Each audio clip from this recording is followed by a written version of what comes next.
আপনি যদি আজ সকালে ঘুম থেকে উঠে শরীর ব্যথা আর গা গুলানো অনুভব করে থাকেন তাহলে একটু সাবধান হন, কারণ হতে পারে ডেঙ্গু। কিন্তু আপনি কি জানেন এই ভয়ঙ্কর ভাইরাসের নামকরণই হয়েছে একদম বিচিত্র উপায়ে? আজ আমরা খুঁজে দেখব ডেঙ্গু নামটা এলো কোথা থেকে আর ভাইরাসের নামগুলো ঠিক কিভাবে হয়। ভাইরাসের নাম সাধারণত তিনভাবে রাখা হয়। যেখান থেকে ভাইরাসটা প্রথম পাওয়া গেছে, যে প্রাণীর শরীরে প্রথম ধরা পড়েছে আর যিনি আবিষ্কার করেছেন তার নাম অনুসারে। যেমন ইবোলা ভাইরাস প্রথম পাওয়া গিয়েছিল ইবোলা নদীর কাছে। এপস্টাইন বার ভাইরাস আবিষ্কার করেছিলেন মাইকেল এপস্টাইন আর ইভন বার। মাঙ্কি পক্স প্রথম ধরা পড়ে গবেষণাগারে আনা বানরের দেহে। কিন্তু ডেঙ্গু এই নামটা আর কোনো ক্যাটাগরিতেই পড়ে না। চলুন এই নামকরণের ইতিহাস জেনে আসি। 1590 সালের দিকে ডাক্তাররা একটা নতুন অসুখের কথা জানাতে থাকেন। একই ধরনের উপসর্গ, জ্বর, শরীর ব্যথা, আর একে তো বলা হচ্ছিল ব্রেক বোন fever. Puerto Rico, Java, Cairo, Philadelphia সব জায়গায় হানা দেয় এই রোগ। 1801 সালে স্পেনের রানী মারিয়া লুইসা এই রোগে আক্রান্ত হন। তিনি সুস্থ হয়ে চিঠিতে লিখলেন, আমি এখন আগের থেকে ভালো বোধ করছি, যেটা ডেঙ্গু বলে ডাকে তার প্রকোপ কমেছে। এই চিঠি প্রথমবার ডেঙ্গু শব্দটার লিখিত রেফারেন্স। তাহলে ডেঙ্গু নামটা এলো কোথা থেকে?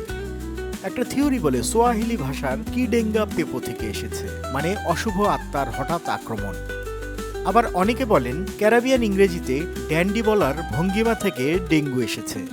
আরেকটা তত্ত্ব বলে স্প্যানিশ ডেঙ্গারু থেকে এসেছে, যার মানে অদ্ভুত ভঙ্গিতে চলাফেরা করা, ঠিক যেমন ডেঙ্গু রোগীরা যন্ত্রণায় কুঁজো হয়ে হাঁটে। আজকে ডেঙ্গুর ভয়াল রূপ আমরা সবাই জানি। প্রতি বছর বাংলাদেশে আক্রান্ত হচ্ছে মানুষ, মারাও যাচ্ছে। এডিস মশার মাধ্যমে ছড়ায় এই ভাইরাস। এই ভাইরাস এমন সব জায়গায় ছড়িয়ে পড়েছে যেখানে আগে ছিল না। মার্কিন যুক্তরাষ্ট্রেও এখন হাই রিস্ক এলাকা হয়ে গেছে। তবে ভাইরাস নামকরণ নিয়ে জটিলতাও আছে। ভাইরাসের নাম যদি লক্ষণের ওপর নির্ভর করে রাখা হয় তখন একটা সমস্যা দাঁড়ায়। চিকেন পক্সের নাম শুনে কি মনে হয় এটা মুরগির থেকে এসেছে? না, আসলে শরীরে ছোট ছোট দাগ হয়, চানা বা মুরগির ঠোকরানো দাগের মতো, তাই সেই নাম। ইয়েলো ফিভার, রুবেলা, চিকুনগুনিয়া সবই লক্ষণ নির্ভর নাম। তবে একই লক্ষণ তো একাধিক রোগে হতে পারে। বিজ্ঞানীরা এখন ভাইরাসের নামকরণে শৃঙ্খলা আনতে চাইছেন। International committee on taxonomy of viruses ঠিক করছে ভাইরাসের জেনেটিক সম্পর্ক অনুসারে নাম হবে, যেন ভবিষ্যতের চিকিৎসা গবেষণায় সাহায্য হয়। এখন পর্যন্ত পরিচিত ভাইরাসের সংখ্যা প্রায় 14,690, কিন্তু শুধুমাত্র স্তন্যপায়ী প্রাণীতেই 3 লক্ষের বেশি ভাইরাসের অস্তিত্ব থাকতে পারে।